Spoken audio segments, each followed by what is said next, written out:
Salam alaikum wa rahmatullahi wa barakatuh. Je suis venu aujourd'hui pour discuter un petit peu et échanger toujours par rapport à l'électricité basse tension, donc par rapport à la protection.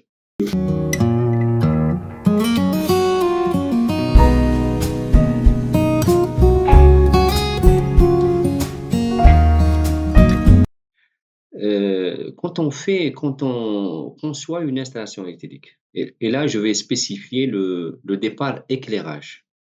Dans la NFC 1500, pour le départ éclairage et surtout pour l'habitat, l'éclairage doit être protégé ou bien par un disjoncteur 10 ampères et parfois par un disjoncteur 16 ampères. Donc, ça peut aller de 10 jusqu'à 16.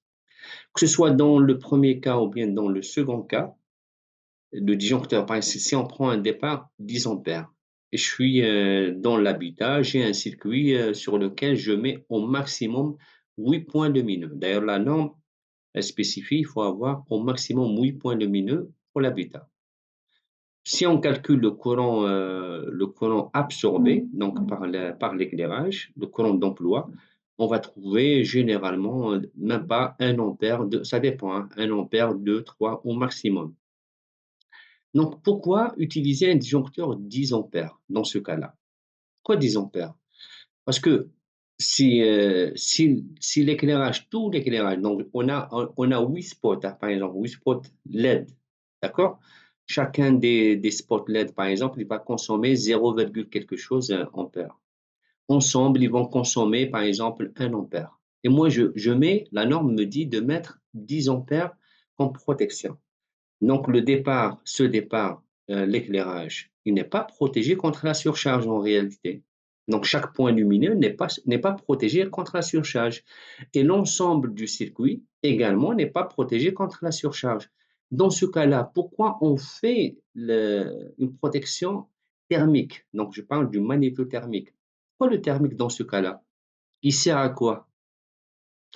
Dans la réalité, on ne peut pas protéger l'éclairage lui-même, le spot, on ne peut pas le protéger contre les surcharges.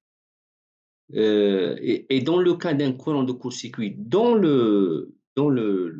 l'éclairage également, forcément, il y aura des dégâts parce qu'un courant de court-circuit va laisser derrière lui des dégâts. Ça veut dire que le spot en question a été détérioré, donc on doit le remplacer.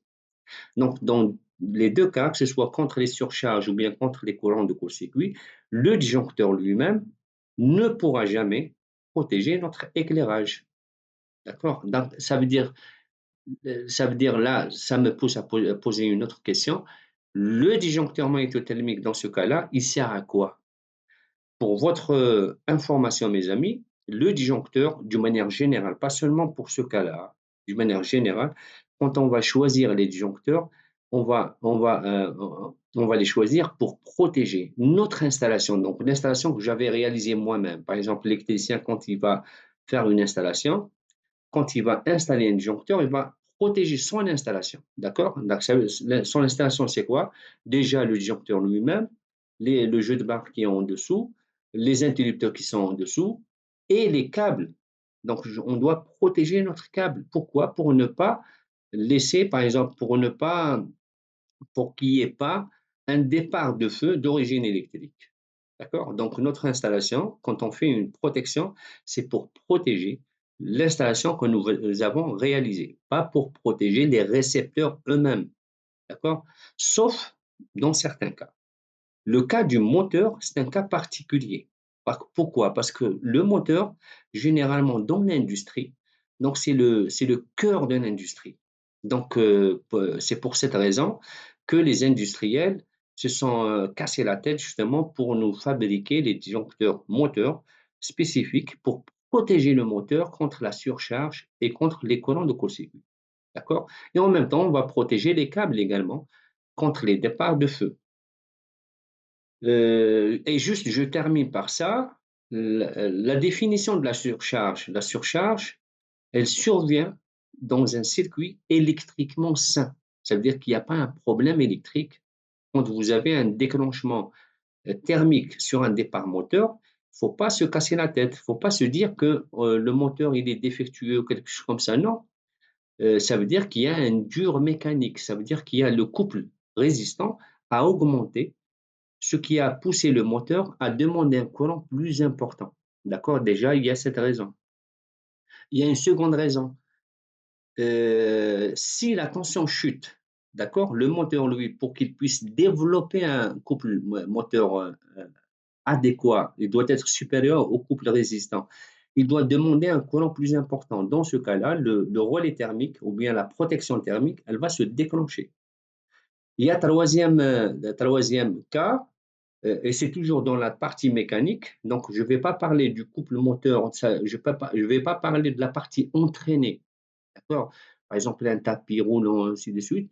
On va parler de l'intérieur du moteur. Donc, le moteur lui-même, sur la partie mécanique, on doit vérifier les roulements. D'accord? C'est toujours mécanique, c'est pas électrique. C'est pour ça que la définition, elle dit que la surcharge survient sur un circuit électriquement sain. D'accord? Voilà, c'était juste rapidement par rapport à la protection thermique et magnétique des récepteurs. Rappelez-vous, on ne peut pas protéger les récepteurs avec des disjoncteurs. D'accord? Sauf si on intervient sur la qualité de l'énergie électrique et ainsi de suite. Éviter les surtensions, éviter les sous-tensions. Et pour ça, il y a des techniques. Moi, je sais que les électriciens, en tout cas ici en Algérie, utilisent beaucoup les protecteurs de tension.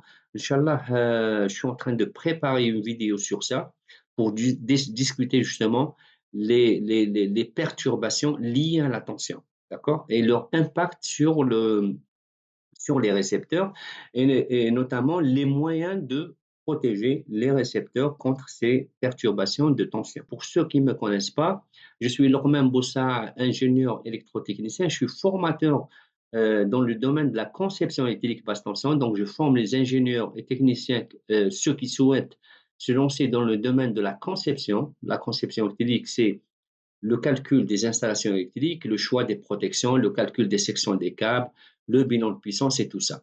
Évidemment, je les forme également sur l'utilisation du logiciel de calcul CAN-EcoBT. Donc, si vous souhaitez vous joindre à moi dans mes formations, n'hésitez pas de cliquer sur le lien je vais mettre dans la description pour les événements. À chaque fois que je programme une session, vous allez trouver sur mon site dans le menu événements les dates et les dates des formations futures. Même sur le site, vous allez trouver mes coordonnées, donc numéro de téléphone, et vous allez trouver l'email. Si vous souhaitez me contacter, soyez les bienvenus. Donc, à très bientôt, Inch'Allah. Salam alaikum.